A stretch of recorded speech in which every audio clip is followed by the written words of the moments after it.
What's up everyone, and welcome back to the channel.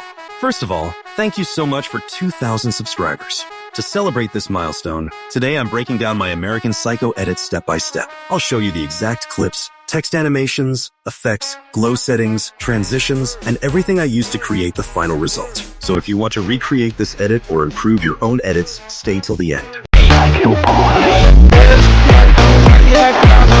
And I like it.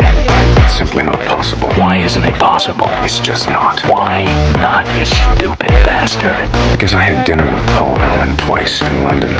No, you...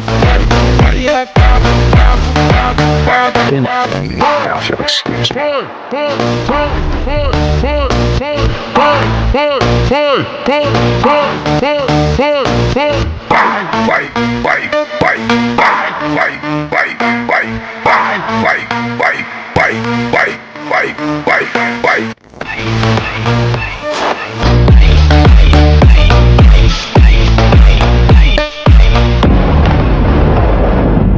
And that's exactly how I made this American Psycho edit. I hope this tutorial helped you learn something new. If it did, make sure to like the video and subscribe for more editing tutorials and high-quality edits. Thanks again for 2,000 subscribers, and I'll see you in the next one.